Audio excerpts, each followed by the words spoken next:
How you doing, guys? Almost didn't think I was going to do a video today. It's been a crazy week. We've been very short-handed, so I'm kind of overworked this week, kind of like I was last month. We had one guy just gone on vacation, another guy who had been on vacation, so they left me stuck with a zombie. 2 months ago, they figured they better hire me some help because I was just dead on my feet, which they did. Unfortunately, the guy was no help at all. No experience and not much going on between the ears, and an extremely mouthy young punk kid, which I don't put up with too well. Well, anyways, he mouthed off to me the other night, and I'm like, I didn't really want to deal with it, so I'm like, dude, drop dead. Damned if he didn't. Not on the spot, mind you, but I found out the next day that he was found dead of a heart attack at 23 years old. I'm like, what does a 23-year-old do to give himself a heart attack? So anyways, we expect to be short-handed again this week. Can never seem to find help for very long. Matter of fact, the crazy ass hours I was working, it's actually started sometime last summer. They decided, the previous owner, that I needed some help in the kitchen. Well, they found somebody who actually did have a great deal of experience. The one thing they neglected to tell me was that he'd been out on disability for about 3 years. Now, I don't care how good you are at what you do. When you're away from that element for that length of time, you tend to get ring rust. You know what you're doing here, but it doesn't kind of coordinate with your hands anymore, which was the case. Well, he had no stamina. He was grossly overweight, and for the most part was sitting down all day. Unfortunate thing, he would thought he'd make a lot of these changes, which I never told him to do. I would come into work. Now, the things I needed done weren't getting done, but he was like instituting all these changes. He was like, what do you think? Well, personally, I think it sucks. Things were the way they were before because they worked. Well, he got his feelings hurt. Anyways, as the weeks progressed, he, the owners, and several other people on the staff were pulling the C-19er. You remember that so-called pandemic? Well, everybody in the place, all of a sudden, they decided they had it. So there was 3 of us stuck in the store, alone, for about a month and a half. This is when these crazy ass hours started. Well, needless to say, they're not there anymore. But it got me thinking. This one guy who had been on disability for that length of time. It reminded me of the Jehovah's Witnesses, who will be going out on the door-to-door ministry again as of September, from what I hear. Now, they haven't done the door-to-door work for some time. As a matter of fact, that was starting to taper off. I was still in when this was tapering off. Matter of fact, the cots were becoming the in thing. Now, I remember when the cots first started, it was supposedly only a select few that were going to be doing these cots. Not everybody. As it turned out, everybody was doing them. Now, the last meeting I went to, and I cannot remember the date, except the month.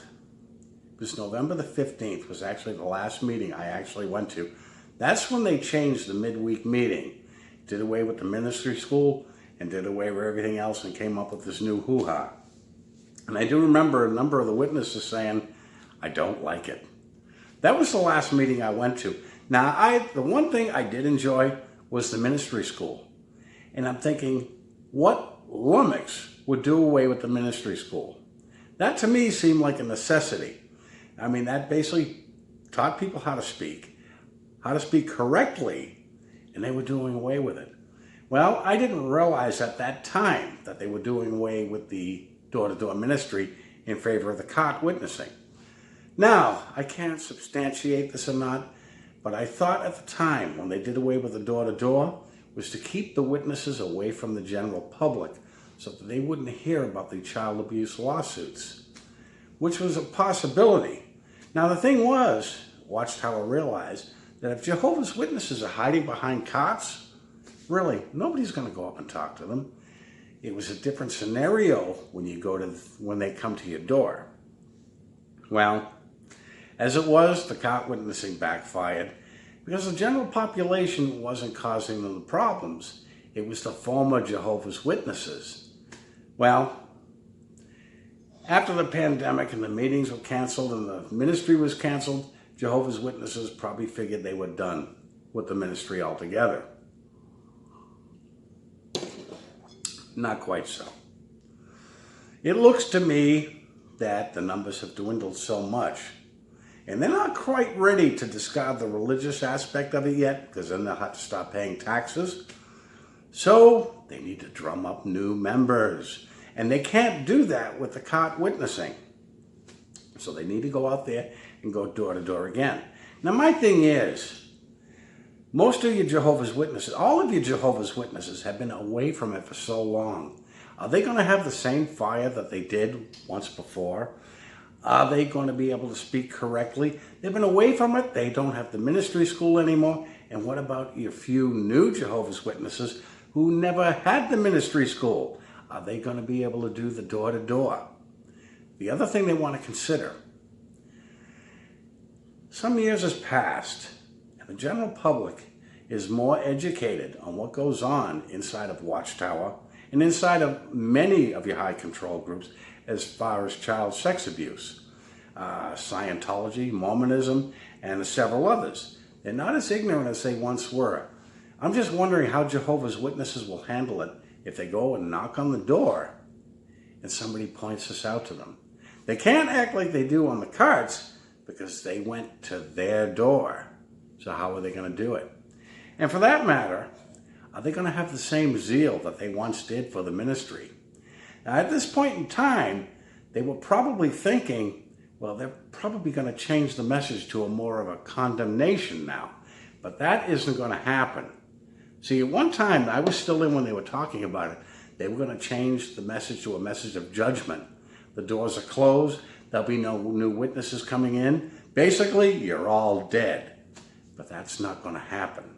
See, even though we're in the last of the last days, they got to drum up new members. Why? Like I said, they don't want to discard the religious end of it yet, and the money is tapering off. The free labor is tapering off, so they need to get more new members in. So that message of judgment is never going to come because it's going to be perpetual. They're going to need the new members coming in because the thing is, Watchtower themselves are waking up Jehovah's Witnesses, and they are leaving. As a matter of fact, they're leaving faster than they can bring them in. Fewer and fewer and fewer are getting baptized every year, and more of them are leaving. Now, a lot of your hardcore witnesses are saying this is Jehovah's way of cleaning out the organization. But think about that. He's cleaning the organization out of the apostates out of the organization, but he's leaving the child molesters in. So what kind of God is that? Use your head, guys. The organization is done. This was just something that crossed my mind during the course of the last few days. And I wanted to get it out there. Anyways, guys, I'm going to get some rest today. I finally got home. And I will talk to you soon. You guys have a good day.